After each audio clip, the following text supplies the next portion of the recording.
E hoje o Metrópolis entrevista o senador Humberto Costa, do PT de Pernambuco, que é um dos membros da CPI da pandemia. Como vai, senador? Muito bem, muito obrigado pelo convite, Raquel. Uma alegria falar para você e para seus assistentes. Obrigada pela deferência do senhor em nos atender. Senador, na última semana a CPI ouviu dois ex-ministros da Saúde, que foi o Henrique Mandetta, Nelson Teich, e o atual ministro da pasta, que é o Marcelo Queiroga. Como é que o senhor avalia essas primeiras oitivas? Eu acho que elas foram muito boas, foram muito enriquecedoras para o trabalho da CPI, particularmente os depoimentos do ex-ministro Mandetta e do ministro Teich.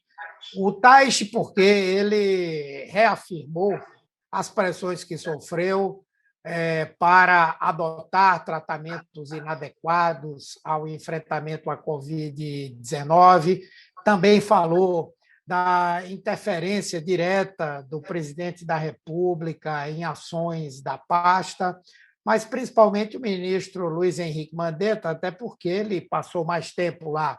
E ele nos trouxe 5 ou 6 temas muito relevantes, como linhas de investigação da CPI.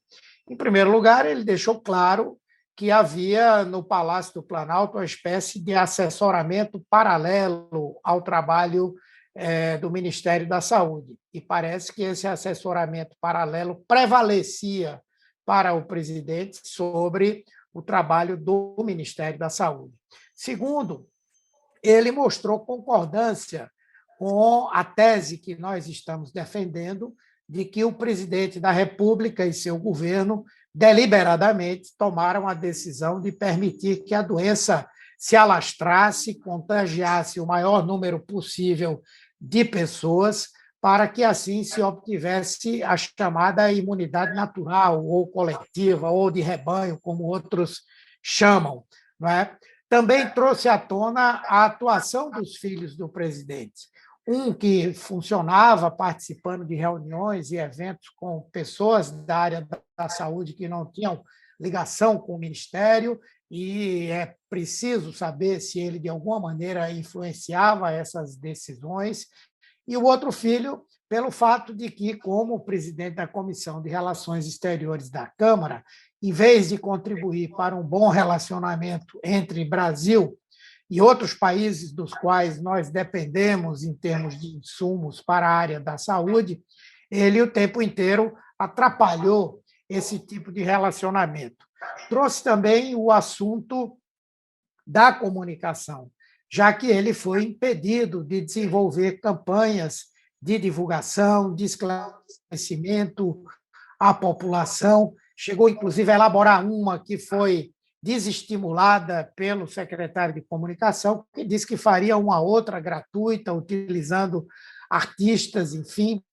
Então, veja, são o papel também do Ministério das Relações Exteriores, né, com o ex-ministro Ernesto Araújo, e o tema da recomendação da utilização de medicamentos ineficazes contra a Covid-19. Então, ele trouxe muitas coisas. Já o ministro atual, esse realmente, o seu depoimento foi pífio, muito marcado por contradições, evasões. Tanto é que eu acredito que mais cedo ou mais tarde ele deverá ser reconvocado para ir à CPI. Pois é, houve muitas críticas contra o atual ministro Marcelo Queiroga, porque ele teria sido muito evasivo. Ele fugiu às perguntas dos parlamentares. Qual a possibilidade dele ser reconvocado de fato? Isso já foi acordado entre os senhores?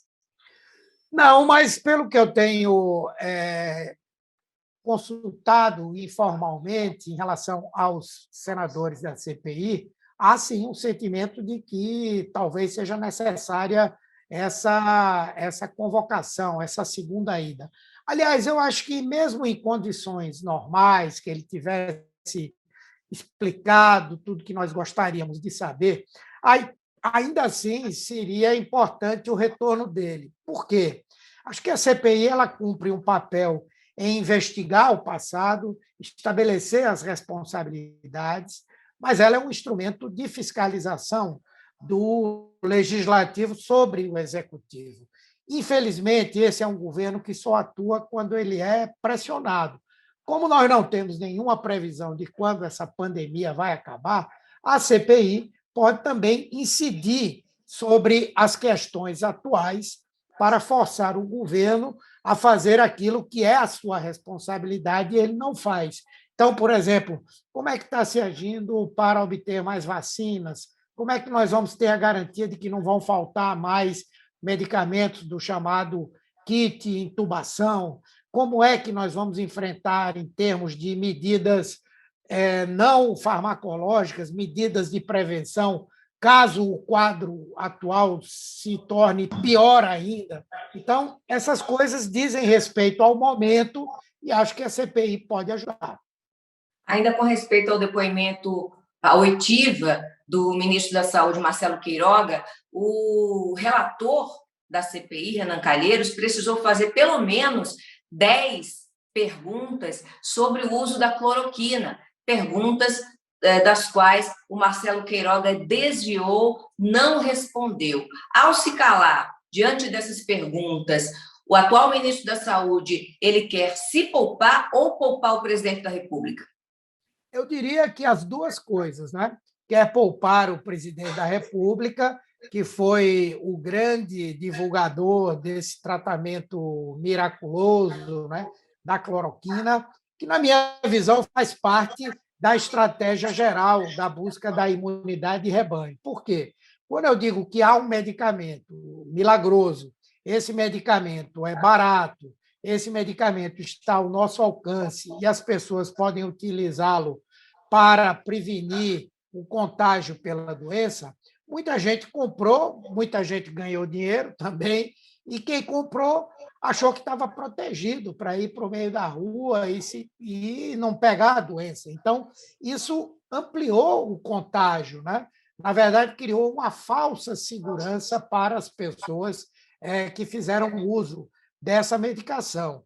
Então, eu entendo que o ministro, quando ele não se manifestou sobre a correção ou não do uso desse medicamento, ele quis, de um lado, proteger o presidente, que atuou como um verdadeiro charlatão, não é? Sem ser médico, divulgando informações falsas, e a ele próprio, que não queria dizer o que ele pensa, porque eu tenho certeza que ele pensa que esse tratamento é um tratamento ineficaz. Aliás, no período em que ele era presidente da Sociedade Brasileira de Cardiologia, a sociedade editou uma norma dizendo que não recomendava o uso da cloroquina, por exemplo. Né? Então, eu creio que sim, que ele defendeu o cargo dele e defendeu o presidente. Por que essa imunização coletiva ela é tão grave? Os especialistas dizem que o preço dessa estratégia aí seria pago em mortes. Obviamente, uma parcela da população seria sacrificada em nome de uma imunização de rebanho, ou seja, imunização sem vacina. O senhor diria que essa é uma estratégia homicida? Sim, eu diria que, na verdade, representa um crime doloso, né? Um dolo eventual. Quando qualquer um de nós bebe, se embriaga e resolve dirigir um carro, está assumindo um risco conhecido, o risco de atropelar alguém, de matar alguém, de causar um acidente. E é isso que o presidente fez. Ele assumiu um risco do qual ele tinha consciência. O próprio ministro Mandetta mostrou uma carta na sua saída em que ele dizia: nós teremos 180 mil mortes. E nada disso foi considerado pelo presidente da República. Então, eu entendo que é um crime que tem um dolo eventual. Todos os estudos, e ele tinha conhecimento, diziam que, por exemplo, no Brasil, se nada fosse feito, se simplesmente se liberasse o contágio da doença, nós teríamos algo em torno de 1.100.000 mortes. Não é? Já estamos aí perto dos 450. Né? 1.100.000 mortes É o se nada preço fosse da feito. imunização? Se nada fosse feito, se simplesmente se deixasse, não é, a coisa correr solta, não é? Por outro lado, essa tese de imunidade natural, ela pode valer para uma virose simples, uma doença viral que não é grave, mas para uma doença como a Covid-19, que ela gera quadros clínicos gravíssimos, que ela faz com que as pessoas sejam hospitalizadas, algumas até em leitos de UTIs. E mais do que isso, provocam sequelas graves, até em pessoas que tiveram as formas leves. Então, isso é inaceitável, inaplicável, não se pode aceitar isso. Então, eu creio que realmente o presidente e o seu governo incorreram num crime muito grave. E é isso que nós estamos querendo provar, por documentos, por discurso, por ações, que houve essa intencionalidade. Senador, o Ministério da Saúde tirou do ar, agora sexta-feira, um site que recomendava a prescrição da cloroquina, aquele remédio ineficaz e que pode, inclusive, em alguns casos, levar à morte os pacientes, contra a Covid, para pacientes de Covid. Jornalistas que defendem o governo fizeram o mesmo, tiraram do ar, né, ali as suas defesas enfáticas da prescrição da cloroquina para pacientes com Covid-19. O senhor diria que isso é uma queima de provas, senador? Sim, com toda certeza, não é? Aliás, eu achei até interessante, porque se essas pessoas estão tão convictas de que estão fazendo o que é certo, o que é correto, que a cloroquina é boa, e que elas não estão, na verdade, assumindo um posicionamento político, por que apagar essas provas? Não é? Por que apagar esses vídeos? Aliás, deveriam continuar divulgando, disseminando essa ideia desse pseudo-tratamento precoce. Não é? Naturalmente que a CPI vai discutir se vai tomar alguma atitude em relação a isso, mas eu acho que, sendo pessoas que se dirigem a um grande público, o simples fato de fazerem isso lhes coloca numa situação de grande perda de credibilidade, eu entendo. Senador, o líder do governo, Fernando Bezerra, disse que nenhum fato novo foi revelado nessa primeira rodada de oitivas da CPI da Covid. Ele disse que a oposição teria uma missão impossível, né, pela frente. Essa missão é impossível diante da inexistência de crimes ou essa missão é impossível diante da pressão absurda para que esses crimes não sejam investigados pelo Senado? Veja, eu acho que difícil é a tarefa da base do governo, não é? Que é defender o indefensável. O que essa CPI tem de muito diferente é o fato de que os fatos são evidentes, de conhecimento de todo mundo. Ninguém vai chegar lá para perguntar: o senhor ouviu o presidente dizer? Não, o Brasil inteiro ouviu o presidente dizer. O senhor ouviu o presidente, o senhor viu o presidente fazer? Não, não precisa, todo mundo viu o presidente fazer. O que a CPI está trabalhando e tentando identificar é se essas atitudes e posições elas revelaram um projeto, uma intencionalidade ou não. As provas que nós vamos buscar são para provar ou não essa intencionalidade e outros crimes que aconteceram também. Então, eu acho que difícil é a tarefa do líder do governo lá, difícil é a tarefa do governo. Por isso que eles estão tentando desmoralizar a CPI, atacar os seus integrantes, ameaçar pelas redes sociais. Se não fosse por isso, se eles estivessem tão tranquilos, não estariam agindo dessa forma. Né? O senhor pessoalmente já recebeu ameaças? Desde antes do Bolsonaro ser eleito, que eu e muitas outras pessoas mais sofremos ameaças. Né? Algumas delas eu já tive a oportunidade de processar, já fui indenizado em alguns casos, já sofri ameaças físicas de agressão, mas, aparentemente, essas coisas todas são feitas por pessoas que não têm tanta coragem. Né? Quem tem coragem, por exemplo, não iria apagar vídeos, porque não foram só jornalistas, não iriam apagar vídeos. Quem tem tanta coragem, como o presidente da República quer vender, não volta atrás tantas vezes nas coisas em que dizem, né? O grande problema é que existem pessoas desprovidas de qualquer racionalidade que podem se convencer da necessidade dessas atitudes violentas e podem utilizar a violência contra quem quer que seja. Mas são os ossos do ofício, né? Temos que denunciar para nos proteger e, ao mesmo tempo, ficarmos em condição de alerta, né? Como é que o senhor avalia a atuação dos senadores governistas na CPI? E mais, como é que o senhor avalia essa pressão do governo federal em cima da comissão, inclusive pautando perguntas para os membros da CPI? Isso é lícito, senador? Isso não é um grande problema. Na verdade, o governo ou assessores do governo podem, não vejo nenhum problema, nenhuma dificuldade. O que é, na verdade, isso é uma demonstração, eu não diria nem da fragilidade dos senadores do ponto de vista técnico, porque eu conheço alguns deles e sei que são pessoas capacitadas, são pessoas competentes, mas é a causa em glória que eles têm que defender, não é? Então, o governo fica tentando produzir os argumentos para que eles possam utilizar e, com isso, fazerem a defesa do governo. Mas é muito difícil, né? Eu acho que eles não vão conseguir construir uma versão dos fatos que seja convincente para a população, além daquele grupo que segue de uma maneira absolutamente cega as orientações e visões do presidente Bolsonaro.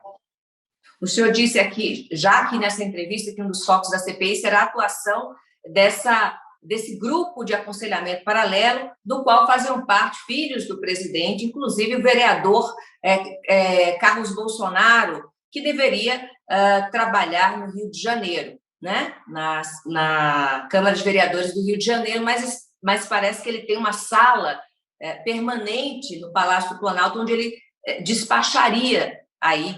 O senhor acha que é possível que a CPI venha a convocá-lo? E se, no caso de convocar o vereador Carlos Bolsonaro, o que ele teria a explicar?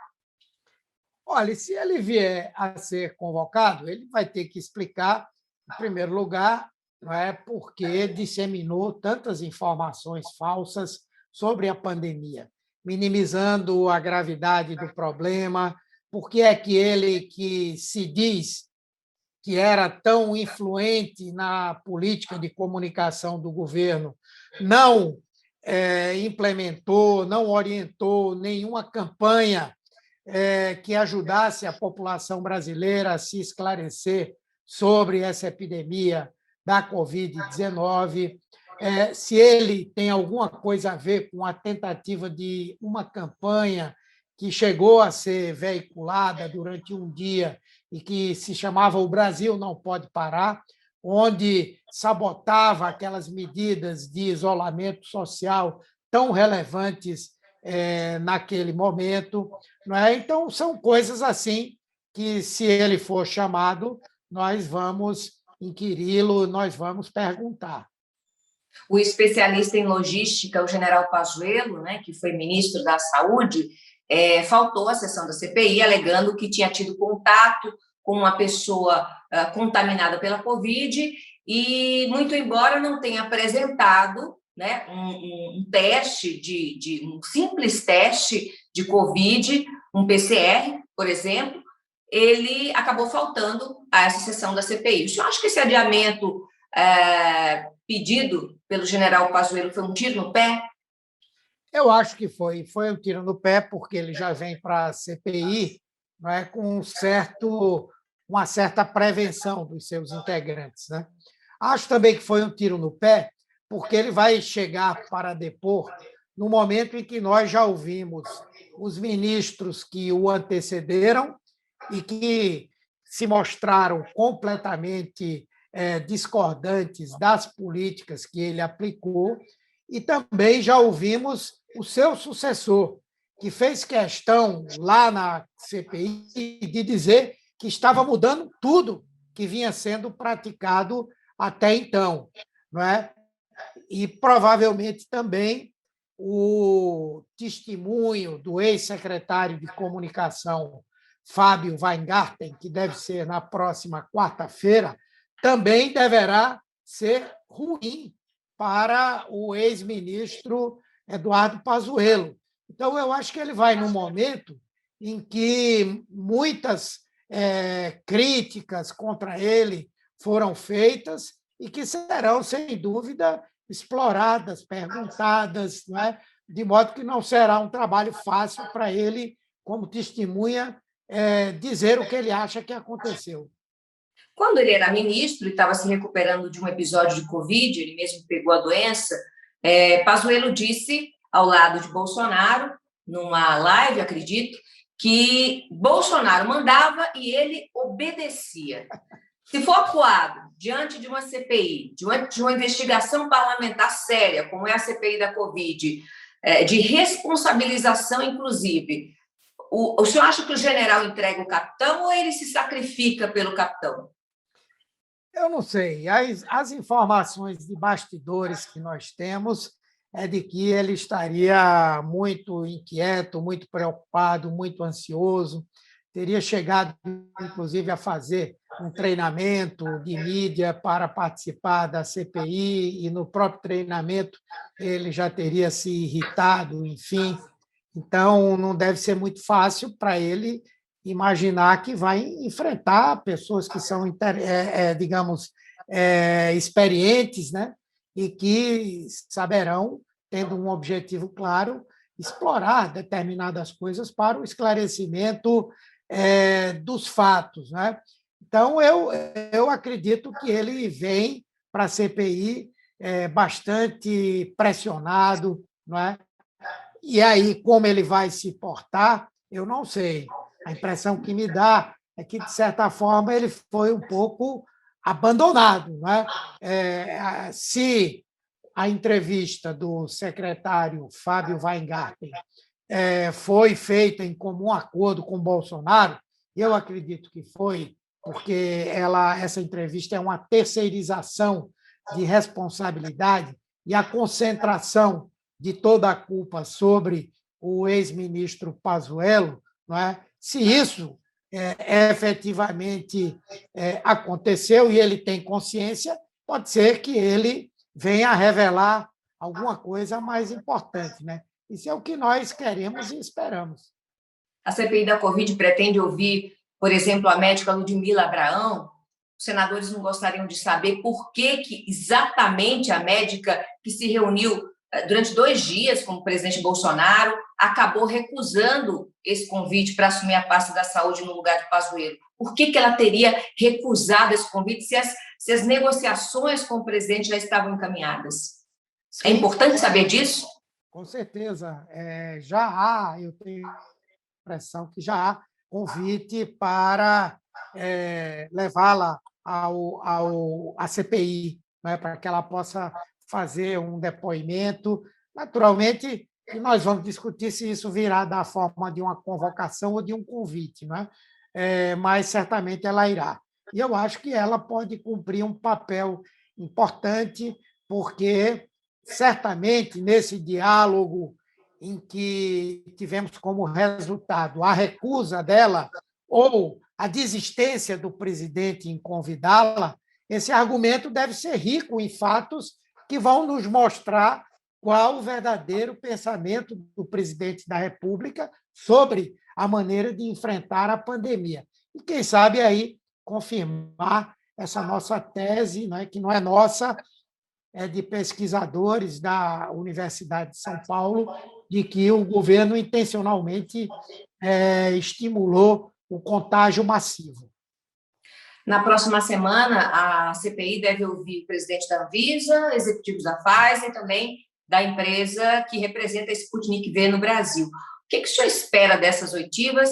E mais, o senhor acha que a Anvisa foi, de fato, instrumentalizada em algum momento da pandemia pelo presidente Bolsonaro?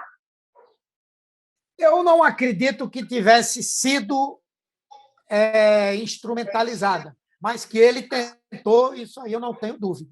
E essa é uma das coisas que o presidente da Anvisa terá que responder, especialmente naquele período em que o Instituto Butantan solicitou o registro emergencial para o uso da vacina Coronavac, e, naquele momento, o presidente da República tinha desautorizado a compra da vacina, tinha desqualificado a eficácia e a segurança da vacina, tinha, inclusive, debochado da vacina, que hoje é a principal responsável pela campanha que nós estamos fazendo. Não é? Mais de 70% das pessoas tomaram a Coronavac.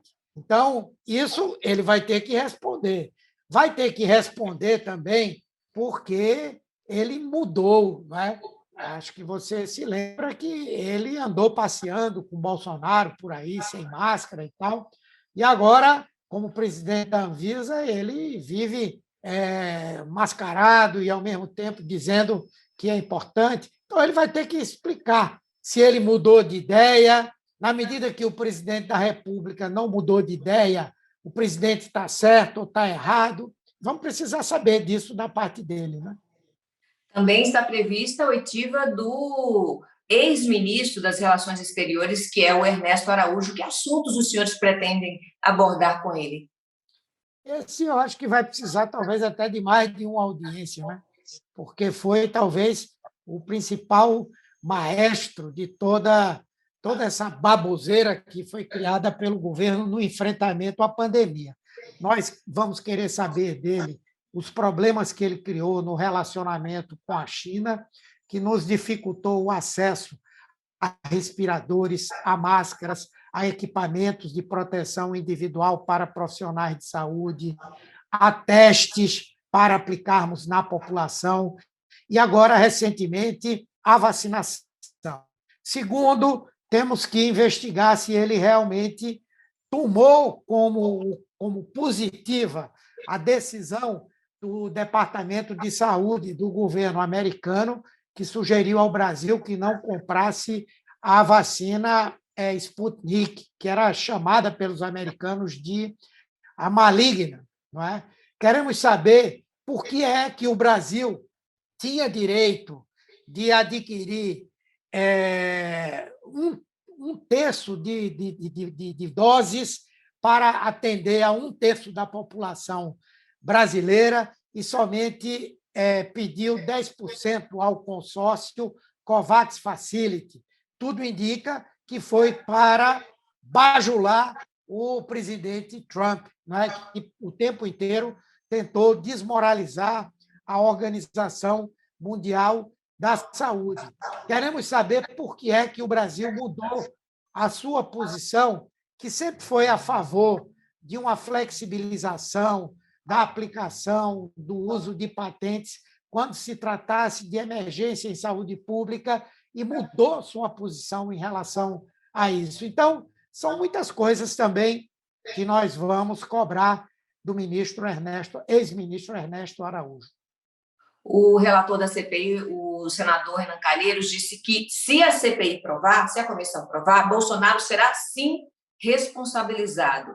Agora, eu pergunto, senador, como responsabilizá-lo? Como garantir essa responsabilização criminal se a CPI só pode investigar? A CPI vai encaminhar os resultados da sua investigação para diversas outras instituições. Os crimes comuns que foram cometidos, que foram vários, eles deverão, se assim o presidente Renan entender que houve esses crimes, eles deverão ser encaminhados à Procuradoria-Geral da República. Se houver crimes de responsabilidade, eles deverão ser enviados à Câmara dos Deputados, ao presidente da Câmara dos Deputados, porque aí a investigação cabe à Câmara dos Deputados e a decisão de impeachment cabe à Câmara e ao Senado. Se forem comprovados crimes contra a humanidade, certamente serão informadas as comissões de direitos humanos da OEA e também o Alto Comissariado para os Direitos Humanos da ONU. E, se for comprovado o crime de genocídio, especialmente contra povos indígenas, nós teremos que encaminhar ao Tribunal Penal Internacional em Haia, onde já há, inclusive, investigações sobre o presidente Bolsonaro. Bom, cabe ao Procurador-Geral da República denunciar o presidente da República por crime comum, mas até agora o senhor Augusto Aras tem sido, vamos dizer assim, parcimonioso, né? Ele é um dos cotados a uma vaga no Supremo Tribunal Federal, assim como foi cotado o ex-ministro e ex-juiz Sérgio Moro. Quais são as chances reais, senador? Vamos falar em termos de realidade mesmo. Quais as chances reais do senhor Augusto Aras, que deseja, sim, uma vaga no Supremo Tribunal Federal, denunciar Jair Bolsonaro? Eu não sei. Constitucionalmente, ele tem um papel, ele tem uma responsabilidade que deve ser cumprida. Se ela não for cumprida, ele, inclusive, poderá ser objeto, né, de algum tipo de processo interno no Ministério Público e no Supremo Tribunal para avaliar essa responsabilidade. Por outro lado, eu acredito que a própria pressão que a opinião pública e os meios de comunicação estão exercendo para que a verdade venha à tona deve também cumprir um papel de estimular o Procurador-Geral da República a cumprir o seu papel e a sua responsabilidade. Nós não podemos pré-julgar, não é? Muita gente tem dito isso, que ele está se mostrando prestimoso ao presidente da República, porque quer uma vaga no Supremo Tribunal Federal, enfim, mas ele tem que lembrar que o ministro do Supremo Tribunal Federal é votado no Senado Federal, né? E, com certeza, se a pessoa que for indicada não atender aos pré-requisitos de um bom exercício do seu papel como agente público, o Senado também pode rejeitar a indicação. E o procurador-geral também pode ser afastado pelos senadores. Tem poder para isso. Também pode. A possibilidade do impeachment é real. Senador, a CPI, obviamente, não pode se basear apenas em depoimentos, por mais contundentes que eles sejam, mas há mistério também, há necessidade também de provas documentais. Como é que anda a colheita de provas pelos senhores? É outra coisa em que essa CPI é diferente. As provas, elas saltam aos olhos, não é? A postura do presidente da República e do seu governo é muito clara no sentido de que permite considerar evidências várias ações e várias omissões. Por exemplo, o Congresso Nacional aprovou uma lei para o uso obrigatório de máscaras em lugares fechados e em lugares públicos. O presidente da República vetou. O Congresso Nacional aprovou um projeto que obrigava que o governo, que é o responsável pela saúde indígena, garantisse água potável, garantisse máscaras, outros meios de prevenção, acesso a leitos hospitalares para as comunidades indígenas. O presidente vetou. Por que ele vetou? Não é? O secretário de Política Econômica do governo, em novembro do ano passado, chegou a dizer textualmente que estávamos alcançando a imunidade de rebanho. É lógico que isso é um testemunhal, mas ele chegou a falar em números. 20% já no Brasil tem imunidade de rebanho e tal. Então, tem muitas coisas aí que vão ser o substrato para que nós possamos dizer que houve essa ação deliberada para permitir que a doença se disseminasse. O senhor deve ter acompanhado a comoção do Brasil com a morte prematura do ator Paulo Gustavo, com apenas 42 anos. Isso, além de comover, de sensibilizar, também revoltou muitos brasileiros. A mãe do ator disse ontem em entrevista à Rede Globo que se o governo tivesse comprado vacinas, Paulo Gustavo estaria vivo ainda. Desde que a vacina foi disponibilizada para o mundo inteiro, o governo tem responsabilidade direta sobre a morte de brasileiros pela Covid, mortes essas que poderiam ter sido evitadas com a vacinação, com a imunização? Com toda certeza, com a certeza mais absoluta, até porque o Brasil recebeu ofertas de vacina. Foram mais de 70 milhões de doses que foram oferecidas ao Brasil só pela Pfizer. A Pfizer vai para a CPI essa semana. Eles vão dizer se isso aconteceu ou não. O Brasil poderia ter adquirido mais cedo, né? Lógico que é uma aposta de risco, mas o Brasil sempre fez isso em outros momentos, poderia ter adquirido mais cedo outras vacinas, como, por exemplo, a vacina da Moderna, como, por exemplo, a Sinopharm, que é outra vacina chinesa, como, por exemplo, a própria Coronavac. E os resultados da vacinação em profissionais de saúde e em pessoas idosas já têm demonstrado uma queda brutal, brutal do número de casos e do número de mortes. Então, acho que a mãe do ator Paulo Gustavo, ela disse uma verdade incontestável.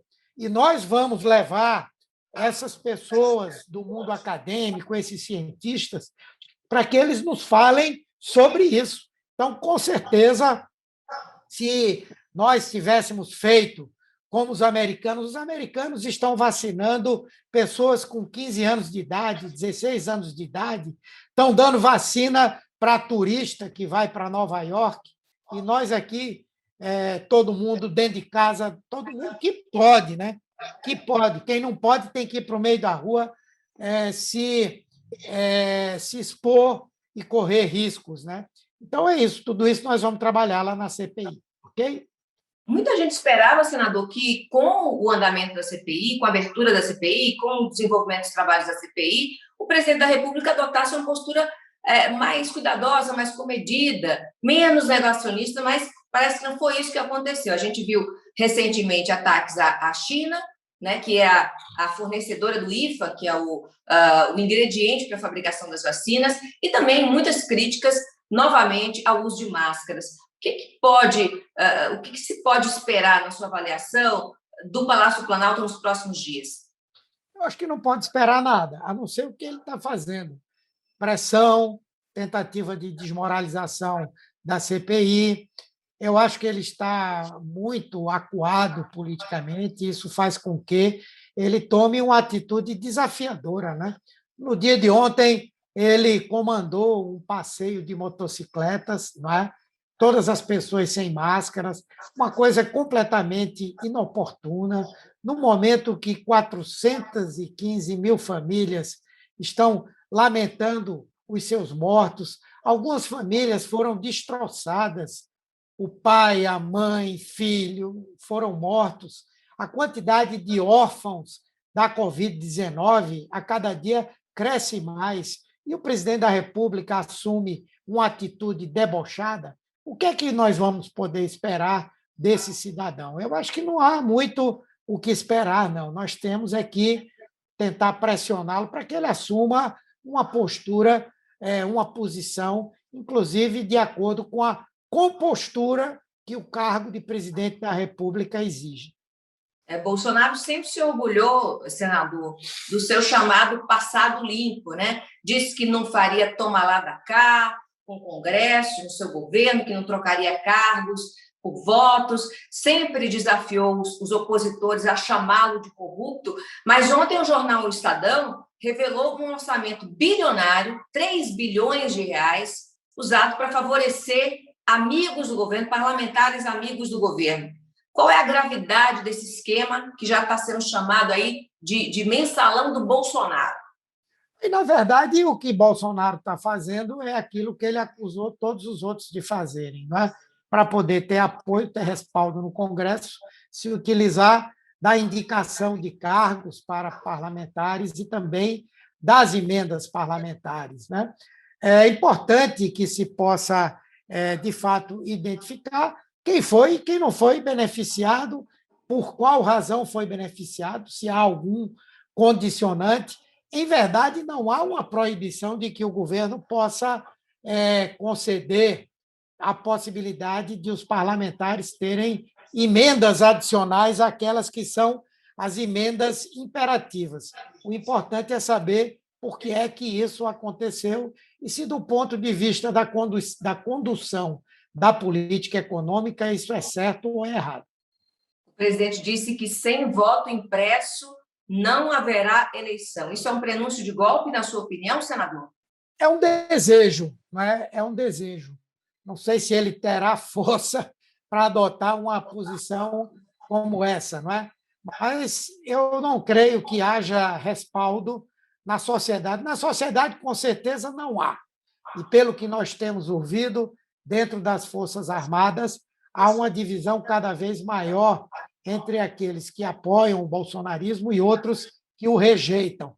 Agora, existem esses grupos paramilitares, existem essas milícias, existe uma força do governo nas polícias militares, mas eu não sei se isso gera as condições políticas para que ele possa dar um golpe. E nós temos que resistir a isso. O senhor acha que a democracia brasileira, os poderes constituídos, o Congresso Nacional, o Supremo Tribunal, prontos para rechaçar um ataque como esse?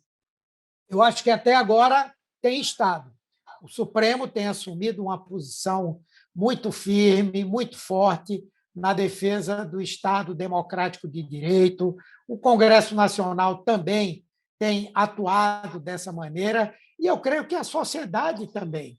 O grande problema que nós estamos vivendo hoje é que, diferentemente dos seguidores de Bolsonaro, que não acreditam que a doença é grave, o restante da população não quer se expor para ir à rua, para denunciar, mas eu creio que, se alguma ameaça concreta vier a aparecer, eu creio que seremos todos obrigados a ir à rua denunciar esse governo que aí está.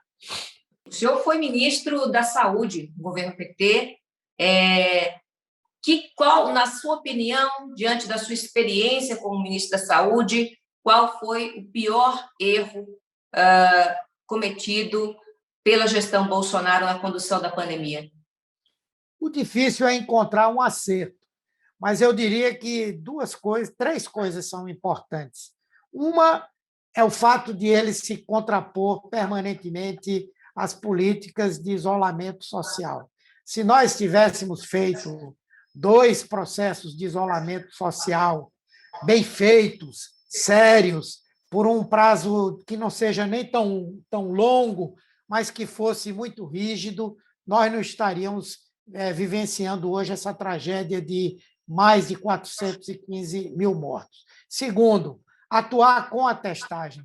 A testagem feita de maneira adequada, ela permite que você diminua fortemente o número de pessoas contaminadas. Está aí o exemplo da China, está aí o exemplo da própria Coreia e de outros países que usaram a testagem para isolar pessoas contaminadas. E o terceiro foi a política para as vacinas. Essa, sim, foi a mais grave, porque era onde o governo Bolsonaro poderia se reabilitar diante dos olhos da população em termos de condução da pandemia. E ele preferiu desqualificar as vacinas e gerar essa situação que nós estamos vivendo hoje. Senador Humberto Costa, muito obrigada pela entrevista.